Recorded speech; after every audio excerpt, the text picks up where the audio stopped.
আসসালামু আলাইকুম। আজকের ভিডিওতে আপনাদেরকে স্বাগতম। আশা করি সবাই ভালো আছেন। আজকে আমরা জানবো যে ফাইবারে কিভাবে মোবাইলের মাধ্যমে আমরা অ্যাক্টিভ থাকতে পারি। এই এক্সটেনশন সম্পর্কে অথবা যে অ্যাপস সম্পর্কে আপনাদের সাথে আজকে আলোচনা করব বিস্তারিত। সো আশা করি সবাই সাথেই থাকবেন লাস্ট পর্যন্ত, তা না হলে কিছু বুঝবেন না। আমরা ইউটিউবে অনেক ধরনের ভিডিও দেখে থাকি এবং এটা সম্পর্কে মোবাইলের অ্যাপস ব্যবহার করে কীভাবে ফাইবারে অ্যাক্টিভ থাকা যায় মোবাইলের মাধ্যমে, ওই সম্পর্কে ভালো কোনো ভিডিও আমি পাইনি, যেই কারণে চিন্তা করলাম যে পারফেক্টলি একটা ভিডিও কীভাবে বানানো যায়। তো শুরু করে দিলাম। তো যাই হোক বন্ধুরা, সবাই লাস্ট পর্যন্ত দেখার চেষ্টা করবেন। তো ফাইবারে কীভাবে অ্যাক্টিভ থাকতে হয় এর জন্য আমাদেরকে প্লে স্টোরেতে যেতে হবে। বন্ধুরা এখানে দেখতে পাচ্ছেন প্লে স্টোরি, এটা তো দেখাতে হবে না। আমরা প্লে স্টোরেতে যাব, এখানে গিয়ে আমরা সার্চ করবো ফাইবার অটো রিলোড। সার্চ করার পর চলে আসবে auto reload with your browser. আপনারা এটা তো অবশ্যই ইনস্টল দিতে পারবেন। সো ইনস্টল দেওয়ার পর আপনাদের কাছে এমনটা চলে আসবে। তো এখানে আমরা দেখতে পাচ্ছেন বন্ধুরা যে এখানে এইটাতে ক্লিক করবেন। এটা হচ্ছে অটো রিলোডের যেই অ্যাপসটা আছে সেই অ্যাপসটা আমরা এখানে ক্লিক করব। ক্লিক করার পর এখানে দেখতে পাচ্ছেন URL 1, URL 2, মানে হচ্ছে আমরা দুইটা লিঙ্ক শো করাতে পারবো। সো আমরা আগে URL 1 এর কাজটা জানি। দেখেন বন্ধুরা, এইখানে দেওয়া হচ্ছে টাইটেল। আমরা টাইটেলে হচ্ছে আমাদের যে অ্যাপসটা আছে মানে হচ্ছে ফাইবারে রিলেট করব। এখানে টাইটেলে আমরা হচ্ছে লিখে দিব, অথবা এই যে এখান থেকে দেখতে পাচ্ছেন URL এবং অ্যাপস, আমরা ওই অ্যাপসে ক্লিক করব। অ্যাপসে ক্লিক করার পর আমাদের এখানে শো করেছে URL নাকি অ্যাপস, আপনি কোনটা শো করাবেন। আপনি এখান থেকে যেটা শো করাতে চান, তো বন্ধুরা এখানে হচ্ছে URL এবং অ্যাপস, আপনি এখান থেকে যেটা শো করাতে চান। URL মানে হচ্ছে আপনার যে ফাইবারের প্রোফাইলের যে URLটা আছে fiverr.com/ আপনার নাম যে URLটা আছে সেই URLটা আপনি এখানে চাইলে লিখে দিতে পারেন, অথবা URLটা আপনারা কপি করে আইনে এখানে পেস্ট করে দিতে পারেন। সো আমরা যেহেতু অ্যাপসে কাজ করছি, আমরা অ্যাপস দিয়ে দিলেই চলবে। আমরা এখান থেকে বন্ধুরা এই যে এখানে দেখতে পাচ্ছেন অ্যাপস, আমরা অ্যাপসে ক্লিক করব। দেখেন অ্যাপসে ক্লিক করলাম। অ্যাপসে ক্লিক করার পর আমাদেরকে নিচে দেখা যাচ্ছে সিলেক্ট অ্যাপস, আমরা সিলেক্ট অ্যাপসে ক্লিক করলাম। প্রসেসিং হচ্ছে, এখান থেকে আমাদেরকে বলবে আমার মোবাইলে যেই ধরনের অ্যাপস আছে প্রত্যেকটা অ্যাপস আমাকে এখানে শো করানো হয়েছে। আমরা এখান থেকে ফাইবারটাকে আমরা বাছাই করে নেব। তো এখান থেকে ফাইবার কোথায় আছে দেখতে পাচ্ছেন। আপনার যে কোনো অ্যাপস চাইলে আমরা এখান থেকে রিলোড করে নিতে পারি। তো আমরা ফাইবারকে ক্লিক করলাম। তো বন্ধুরা দেখেন এই যে এখানে ফাইবারটা চলে আসছে এবং উপরে দেখতে পাচ্ছেন ফাইবার একটা আই বাটন চলে আসছে। এটা আসার কথা না এমনিতে, তো যাই হোক আমি আপনাদেরকে বোঝাচ্ছি। এখানে ফাইবারটা চলে আসছে, তার মানে হচ্ছে আমার ফাইবার অ্যাপসটা এখানে অলরেডি অ্যাড করে নিয়েছি। এখন এখানে দেখতে পাচ্ছেন ইন্টারভেল, এই যে এখানে 300 সেকেন্ড আছে। আমরা এখানে কি করব, আপনাদের কত সেকেন্ড পর পর আপনার এটা রিলেট হবে সেটা আপনি এখান থেকে দিয়ে দিতে পারেন।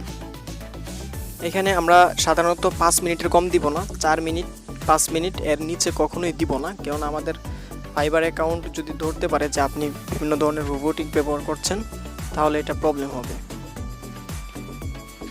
তো এখানে আপনারা মিনিমাম 300 সেকেন্ড দিবেন, 300 সেকেন্ড, 400 সেকেন্ড, 350 সেকেন্ড এইভাবে দিতে পারেন। এখানে সেকেন্ডের হিসাব হয়, তাহলে আমি এখানে 300 সেকেন্ড দিলাম, তার মানে হচ্ছে 5 মিনিট, মানে 5 মিনিট আমরা এখানে দিয়ে দিলাম। এখানে কাউন্টের বিষয়টা হচ্ছে আনলিমিটেড, যে লিমিট নো লিমিট, এখানে নো লিমিট থাকবে, মানে হচ্ছে কয়বার আসলে আপনার এটা রিলোড দেবে। সো এটা সবসময় নো লিমিট থাকবে, এখানে লিমিট দিতে হবে না। এবং নিচে যেটা আছে আইকন এবং হচ্ছে টাইটেল, এখানে আইকন দেওয়া আছে। আইকন বলতে দেখতে পাচ্ছেন যে ফাইবার রিলোডের যে আইকনটা আছে, এই যে হয়তো এটা এই যে এখানে দেখা যাচ্ছে ফাইবারের আইকনটা, এই যে আপনারা হয়তো দেখতে পাচ্ছেন এখানে এই আইকনটা, এই যে আমি এখানটা সরাই নেই, এই যে এটা হচ্ছে আইকন।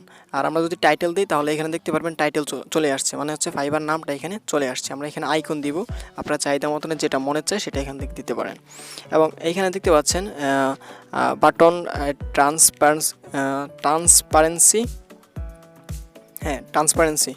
সো আমরা এখান থেকে 20% আছে, আমরা এখান থেকে যদি 100% দিই তাহলে দেখতে পাচ্ছেন এটার আইকনের কালারটা একটু সুন্দর হয়েছে। সো এখানে 20% এটা আপনার অনুযায়ী দিতে পারেন কালারটা বড় ছোটো করার জন্য। এবং নিচে দেখতে পাচ্ছেন বটন সাইজ, আমি যদি এটাকে দেখাই, এই যে বন্ধুরা এখানে দেখতে পাচ্ছেন বটন সাইজ, এখানে SS আছে। SS মানে হচ্ছে এখানে সবচাইতে ছোটো সাইজ, মানে আইকনের সাইজ। আমি যদি LL দিই তাহলে দেখতে পাবেন কত বড় হয়ে গেছে। এটা আপনার মোবাইলে খুব সুন্দর শো করে না। সো এটার জন্য আমরা সবসময় SS দিয়ে রাখবো, সবচাইতে ছোটো আসবে। এবং নিচে যেগুলো দেখতে পাচ্ছেন বন্ধুরা এখানে বটন ফিক্স এবং নিচে আরেকটা হচ্ছে এনাবল, এই দুইটা আমাদের কিনে নিতে হয়, মানে ভার্সন। আমি যদি এখানে ক্লিক করি দেখতে পাচ্ছেন নিচে শো করছে, দেখতে পাচ্ছেন button fix in only for the paid version. So এগুলো আমাদের প্রয়োজন হয় না, তো এই দুইটা সম্পর্কে আমাদের না জানলেও চলবে। তো এখন বন্ধুরা দেখতে পাচ্ছেন 300 সেকেন্ড নো লিমিট, যতক্ষণ চলবে ততক্ষণ চলবে, এবং আইকন দিয়ে দিয়েছি। এখন এটা হচ্ছে ইউআরএল প্রথম এবং দ্বিতীয় হচ্ছে ইউআরএল 2। এই যে এখানে দেখতে পাচ্ছেন ইউআরএল 2। আমরা যদি ইউআরএল 2তে গিয়ে যদি আবার লাগাই দিই সেমভাবে, তাহলে একসাথে দুটোটা চলবে। মানে হচ্ছে আমি আপনাদেরকে বোঝানোর চেষ্টা করছি। এখানে ধরেন 500 সেকেন্ড আছে, আইকন দেওয়া আছে, এবং এখান থেকে টাইটেলে আমরা হচ্ছে আবার ইউআরএল থেকে সিলেক্ট অ্যাপ করে আমরা এখান থেকে হচ্ছে আবার দিয়ে দিব, ফাইবার দিয়ে দিব, অথবা এখানে ফাইবার লিখে দিলেও চলে আসবে, সমস্যা নেই, চলে আসবে। মানে হচ্ছে আমরা 2বার করে দিতে পারবো। সো এখন 2বার করে দেওয়ার দরকার নাই, এখানে আমি একবার দিয়ে দিয়েছি, একবার যথেষ্ট।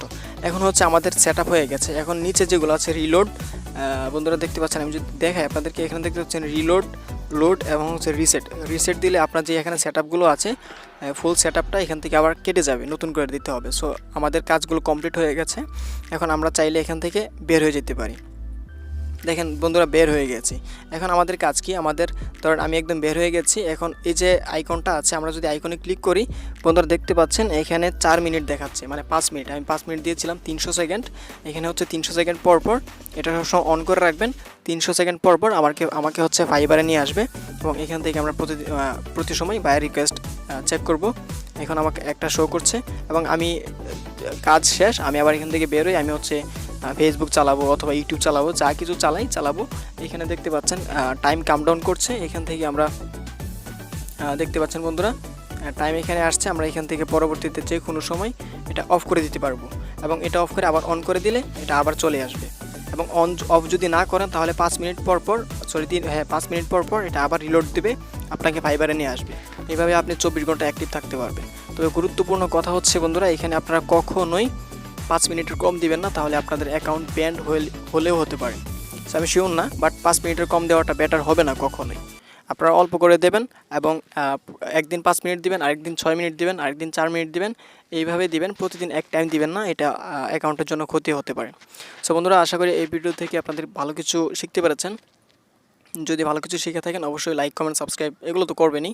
সো আজকের জন্য বিদায় নিচ্ছি এখানে। ভালো থাকবেন, সুস্থ থাকবেন, ধন্যবাদ।